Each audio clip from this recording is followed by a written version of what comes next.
Hello दोस्तों, स्वागत है आपका आपके अपने यूट्यूब चैनल एक ही क्लासेस पे। तो आज से इंडियन पॉलिटी की क्लासें स्टार्ट हो चुकी हैं। अगर आप किसी भी एग्जाम की तैयारी कर रहे हैं, ये क्लास आपके लिए बहुत ज़्यादा इंपॉर्टेंट रहने वाली है। तो आज का मैंने टॉपिक रखा है भारतीय संविधान की प्रस्तावना। देखो, क्लास सबसे यूट्यूब की सबसे बेस्ट क्लास होगी, सबसे छोटी क्लास होगी। ठीक है, इससे बाहर एक क्वेश्चन भी नहीं जाएगा। इसीलिए क्लास को हम स्टार्ट करते हैं। जो प्रस्तावना क्या है, ठीक है, प्रस्तावना की डेफिनेशन देख लेते हैं। प्रस्तावना जो है संविधान की भूमिका या परिचय है। ठीक है, इसे प्रेफेस या इंट्रोडक्शन है, जिसमें संविधान के मूल उद्देश्यों, दर्शन और दशाओं का निचोड़ होता है। ठीक है, इतना होगी इसकी परिभाषा। और इसको देख लेते हैं प्रस्तावना। भारतीय संविधान, ठीक है, उद्देश्य का, इसको उद्देश्य का भी कहते हैं।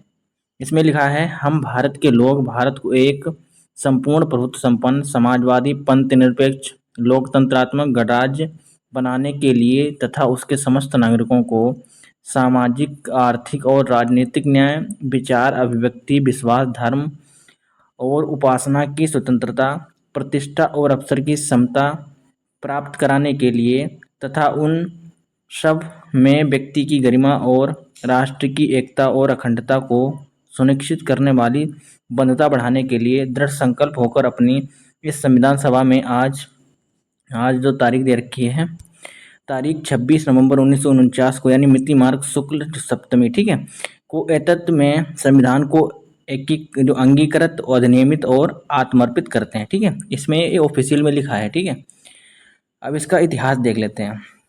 जो ऐतिहासिक जो पृष्ठभूमि एवं निर्माण एवं स्रोत, यानी हिस्ट्री ड्राफ्टिंग एंड सोर्स। ठीक है, इतिहास क्या रहा है इसका। तो उद्देश्य है उद्देश्य प्रस्ताव यानी ऑब्जेक्टिव रिलोल्यूशन 13 दिसंबर 1946 को पंडित जवाहरलाल नेहरू के ने संविधान सभा में उद्देश्य प्रस्ताव पेश किया। यानी 22 जनवरी 1947 में संविधान सभा द्वारा सर्वसम्मति से इसको स्वीकार किया गया। यही आगे चलकर प्रस्तावना का आधार बना है। तो क्वेश्चन पूछा जाता है, तो भारतीय प्रस्तावना का आधार क्या है। तो भारतीय प्रस्तावना का जो आधार है वो उद्देशिका को माना जाता है, जो कि पंडित जवाहरलाल नेहरू द्वारा 13 दिसंबर 1946 को पेश की गई थी। आगे देखते हैं। पहला जो प्रारूप है, यानी पहला ड्राफ्ट है, संविधान सभा के संवैधानिक सलाहकार सर B.N. राव ने प्रस्तावना का प्रारंभिक ढांचा तैयार किया था। पूछा जाता है, भारतीय जो संविधान सभा के सलाहकार कौन है, संवैधानिक सलाहकार कहा जाता है, तो B.N. राव है। ठीक है, और अंतिम जो प्रारूप है, डॉक्टर B.R. अम्बेडकर की अध्यक्षता वाली प्रारूप समिति ने इसे अंतिम रूप से दिया था। विदेशी स्रोत, विदेशी स्रोत क्या है इसके, मतलब कहाँ से, विदेश यानी विचार और अवधारणा, यानी प्रस्तावना का जो विचार और अवधारणा, यानी अमेरिका यानी USA संविधान से, यानी विश्व में सबसे पहले जो USA ने अपने संविधान में प्रस्तावना को शामिल किया था। इसकी भाषा एवं शैली, जो भाषा है तो ऑस्ट्रेलिया के संविधान से ली गई है। न्याय के सिद्धांत हैं, जो न्याय दे रखे हैं हमारे संविधान में, न्याय के सिद्धांत 3 प्रकार के न्याय दे रखे हैं, उसमें 1917 की रूसी क्रांति से लिए गए हैं। USSR से स्वतंत्रता समता और बंधुत्व के आदर्श हैं, वो 1789 से 1799 की फ्रांसीसी क्रांति से लिए गए हैं। ठीक है, आगे देखते हैं। प्रस्तावना के मूल घटक क्या हैं। प्रस्तावना के मूल घटक क्या हैं, सत्ता का स्रोत। ठीक है, सत्ता का स्रोत क्या होगा, हम भारत के लोग, हम भारत के, अर्थात जो अंतिम प्रभुसत्ता व शक्ति हम भारत की जनता में निहित होगी। ठीक है, आगे देखते हैं। भारत राज्य की प्रकृति, भारत जो राज्य की प्रकृति कैसी होगी, संपूर्ण प्रभुत्व संपन्न समाजवादी पंथ निरपेक्ष लोकतंत्रात्मक गणराज्य। जो संविधान के उद्देश्य क्या हो जाएंगे, संविधान के जो उद्देश्य क्या हो जाएंगे, 3 प्रकार के न्याय दे रखे, स्वतंत्रता, 3 प्रकार के न्याय हैं, और जो हमारे स्वतंत्रता 5 प्रकार की, समता 2 प्रकार की, बंधुत्व दे रखा है, व्यक्ति की गरिमा एवं राष्ट्र की अखंडता। इससे बाहर कुछ भी नहीं जाएगा। आप दोस्तों एक साथ बने रहिए। स्वीकृति जो इसकी हुई थी, अंगीकृत करने की तिथि क्या थी इसकी, कब इसको अंगीकृत किया गया, 26 नवंबर 1949 को इसको अंगीकृत किया गया। प्रस्तावना में संशोधन, प्रस्तावना में संशोधन देखते हैं। प्रस्तावना में अब तक केवल एक बार संशोधन हुआ है। ठीक है, वो भी 42वां संविधान संशोधन हुआ था 1976 में। इसके माध्यम से प्रस्तावना में 3 शब्द जोड़े गए। कौन कौन से 3 शब्द जोड़े गए, समाजवादी, पंथ निरपेक्ष और अखंडता, 3 शब्द जोड़े गए। ठीक है, इसको याद रखेंगे। मुख्य रूप से मुख्य शब्दों का गहन या विश्लेषण। ठीक है, जो प्रस्तावना में शब्द दे रखे हैं उनका अर्थ क्या होता है देखते हैं। देखो, पहला शब्द है संपूर्ण प्रभुत्व संपन्न यानी सोवरिज्म, यानी भारत आंतरिक रूप से सर्वोच्च और बराह रूप से पूरी रूप से स्वतंत्र है। यह किसी अन्य देश के डोमेनियन यानी राज्य के अधीन नहीं है। एक संप्रभु राज्य होने के नाते भारत विदेशी क्षेत्र का अधिग्रहण कर सकता है या अपनी सीमा का कोई भी भाग विदेशी को दे सकता है, विदेशी राज्य के पक्ष में दे सकता है। और जो समाजवादी शब्द दे रखा है भारतीय प्रस्ताव में, उसका अर्थ क्या होता है। देखो, 42वें संविधान संशोधन 1976 द्वारा ये शब्द जोड़ा गया था। भारत में जो लोकतांत्रिक समाजवाद है, जो डेमोक्रेटिक है, जो मिश्रित अर्थव्यवस्था यानी सार्वजनिक व निजी क्षेत्र का सह अस्तित्व पर आधारित है। यह नेहरूवादी और गांधीवादी विचारों का सम्मिश्रण है। गांधीवादी समाजवाद की ओर अधिक झुकाव है इसका। अगला क्वेश्चन हमारा, क्वेश्चन देख लेते हैं। पंथ निरपेक्ष शब्द जो है इसका क्या अर्थ है। इसे 42वें संविधान संशोधन 1976 द्वारा जोड़ा गया है। ठीक है, भारत में सकारात्मक पंथ निरपेक्षता है। राज्य का कोई अपना धर्म नहीं है और राज्य सभी धर्मों को समान अधिकार एवं सुरक्षा समर्थन देता है। आगे देखते हैं अगला जो हमारा शब्द है लोकतंत्रात्मक, इसका क्या अर्थ है। यह जन संप्रभुता पर आधारित है। भारत में अप्रत्यक्ष प्रतिनिधि संसदीय लोकतंत्र है, जिसमें बहुदलीय प्रणाली, जो आवधिक चुनाव, वयस्क मताधिकार, स्वतंत्र न्यायपालिका और कानूनी शासन का शासन शामिल है। अगला जो शब्द है गणराज्य, जिसका रिपब्लिक जिसे कहते हैं, इसका सब अर्थ क्या हो जाएगा। भारत का जो राष्ट्राध्यक्ष यानी राष्ट्रपति वंशानुगत ना होकर जनता द्वारा अप्रत्यक्ष रूप से निश्चित अवधि के लिए चुना जाता है। यानी जैसे कि इंग्लैंड में होता है राजा रानी, जिसे उनके वंशानुगत होता है, जैसे कि उनके बेटे होते चले, उनके बेटे चले। और भारत में ऐसा नहीं है। भारत में जो है जो देश का प्रमुख होगा उसका चुनाव होगा, जनता द्वारा किया जाएगा। आगे देखते हैं। छठा, न्याय दे रखे हैं जो भारतीय प्रस्तावना में 3 प्रकार के न्याय दे रखे हैं।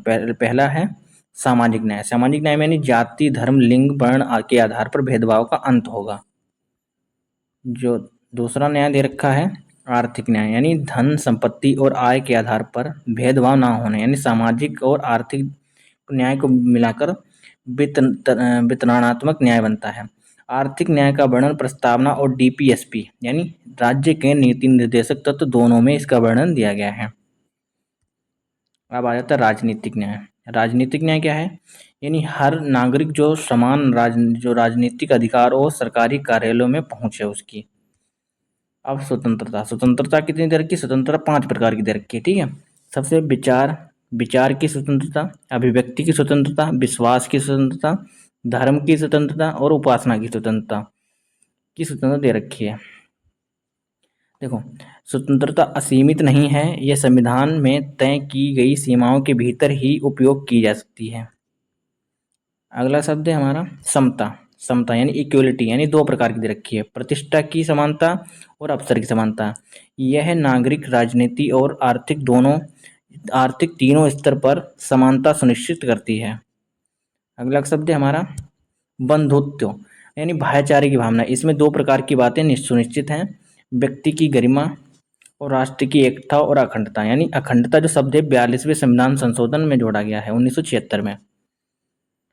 ठीक है, यानी जो प्रस्तावना है हमारी, इसमें जो विद्वानों ने क्या क्या कथन कहे हैं वो देख लेते हैं। देखो, N.A. पालकीवाला ने कहा है कि संविधान का परिचय पत्र है। जो प्रस्तावना है हमारी संविधान का परिचय पत्र है, यानी identity card of the constitution, यानी अपनी पुस्तक। इन्होंने अपनी पुस्तक, कौन सी इन्होंने पुस्तक है, बी द प्यूपिल, इसमें लिखा है कि जो प्रस्तावना है संविधान का परिचय पत्र है। ठीक है, अब आ जाता है के एम मुंशी ने राजनीतिक प्रस्तावना को राजनीतिक जन्म पत्रिका यानी पॉलिटिकल होरोस्कोप कहा है, ऑफ द कॉन्स्टिट्यूशन कहा है। और जो पंडित ठाकुरदास भार्गव ने कहा है जो प्रस्तावना है संविधान की आत्मा है। ठीक है, और जो ठाकुरदास भार्गव हो गया। अब ठाकुरदास भार्गव एवं एम हिदायतुल्लाह ने प्रस्तावना कि जो प्रस्तावना है संविधान की आत्मा है और संविधान की कुंजी तथा संविधान का सबसे अच्छा सम्मानित आभूषण है। आगे देखते हैं अर्नेस्ट बोरकर, ठीक है।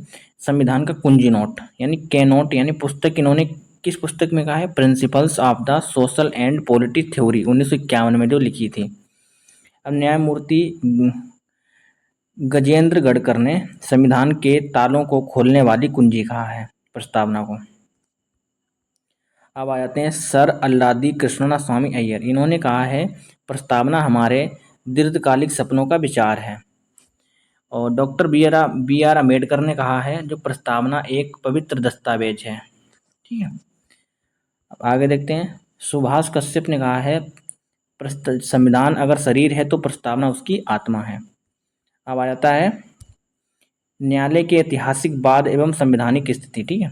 अब आया तो न्यायालय में कौन कौन से वाद हुए हैं? तो सब पहला हुआ है बेरूवादी संघ 1960 में हुआ है। सुप्रीम कोर्ट ने कहा कि प्रस्तावना संविधान का भाग नहीं है, इसीलिए इसमें संशोधन नहीं किया जा सकता है। उसके बाद दूसरा वाद हुआ केशवानंद भारती वाद केरल राज्य 1973 में वाद हुआ। इसमें 13 न्यायाधीशों की सबसे बड़ी संवैधानिक पीठ ने निर्णय दिया संविधान जो है प्रस्तावना जो है संविधान का अभिन्न अंग है, ठीक है। जिसमें संसद अनुच्छेद 368 के तहत इसमें संशोधन कर सकती है, लेकिन इसके मूल ढांचे में बदलाव नहीं कर सकती है। अगला तो SR बॉम्बे मामला 1994 में आया कि पंथ निरपेक्षता को संविधान का मूल ढांचा घोषित कर दिया गया। फिर LIC ऑफ इंडिया मामला 1995 में आया। सुप्रीम कोर्ट ने पुनः दोहराया कि प्रस्तावना संविधान का आंतरिक भाग है। अब आ जाता है विधिक स्वरूप यानी प्रस्तावना का विधिक स्वरूप क्या है? प्रस्तावना गैर न्यायिक यानी नॉन जस्टेबल यूनिफोर्सेबल है, अर्थात इसके प्रावधानों को अदालत में कानूनन लागू नहीं कराया जा सकता। यह ना तो विधायिका की शक्ति का स्रोत है और ना ही उसकी शक्तियों पर प्रतिबंध लगाती है। आगे देखते हैं प्रस्तावना को हस्तलेखन यानी अनुवादकारी जो किसने लिखे? देखो प्रस्तावना को सबसे पहले अंग्रेजी में किसने लिखा है? इंग्लिश में किसने लिखा है? प्रेम बिहारी नारायण राजादा ने लिखा है। इन्होंने पूरे संविधान और प्रस्तावना को इटैलिक शैली में अपने हाथों से लिखा है। और आ जाता है हिंदी में। हिंदी में किसने लिखा है प्रस्तावना को? हिंदी भाषा में लिखा है वसंत कृष्ण बेद ने। किसके कहने पर लिखा है? जैसे कि डॉक्टर राजेंद्र प्रसाद के निर्देशन पर हिंदी से लिखा है। सौंदर्य एवं चित्रकारी किसने की है? यानी प्रस्तावना की जो चारों ओर देखा होगा जो चारों तरफ सुंदर चित्रकारियां बनी हैं, ठीक है। जो सुंदरता इसमें किसने करी है? शांति निकेतन के प्रसिद्ध चित्रकार व्यवहार यानी राम मनोहर सिन्हा एवं नंदलाल बोस ने करा है। जो राम मनोहर सिन्हा ने पृष्ठभूमि के नीचे कोने पर संक्षिप्त हस्ताक्षर के रूप में राम अंकित किया है। अब आ जाता है परीक्षा हेतु त्वरित याद रखने वाले महत्वपूर्ण पॉइंट क्या हैं इसके, ठीक है। जैसे प्रस्तावना में भारत शब्द का प्रयोग कितनी बार हुआ है पूछा जाता है। एक क्वेश्चन पूछे गए जिस प्रस्तावना में भारत शब्द का उपयोग कितनी बार हुआ है? तो 2 बार हुआ है, ठीक है। जैसे सही क्रम क्या हो जाएगा? सही क्रम पूछा जाता है कि प्रस्तावना में शब्दों का सही क्रम क्या है? देखो सबसे पहले हुआ है संपूर्ण प्रभुत्व संपन्न, समाजवादी, पंथ निरपेक्ष, लोकतंत्रात्मक और गणराज्य। इन शब्दों का सही क्रम है सबसे पहले यह फिर दोबारा पढ़ेंगे संपूर्ण प्रभुत्व संपन्न, समाजवादी, पंथ निरपेक्ष और लोकतंत्रात्मक गणराज्य, ठीक है। आगे देख लेते हैं जो संख्यात्मक क्रम है 3 प्रकार के हैं। जैसे न्याय है जो है 3 प्रकार के न्याय है, 5 प्रकार की स्वतंत्रता है और 2 प्रकार की समता है। इसको लागू होने का समय क्या है? प्रस्तावना को पूरे संविधान के पारित होने के बाद पूरा जब संविधान पारित हो गया उसके बाद में लागू किया गया था, ताकि यह सुनिश्चित हो सके कि संविधान के बाकी प्रावधानों से मेल खाती है कि नहीं खाती है प्रस्तावना, ठीक है। तो हमारी क्लास इतनी ही थी। देखो सबसे कम टॉपिक में बनाया सबसे कम और सबसे ज़्यादा इससे बाहर क्वेश्चन जा ही नहीं सकता है। आप अगर हमारे चैनल से न्यू जुड़े हैं तो चैनल को सब्सक्राइब जरूर कर लें। Okay, bye bye, take care.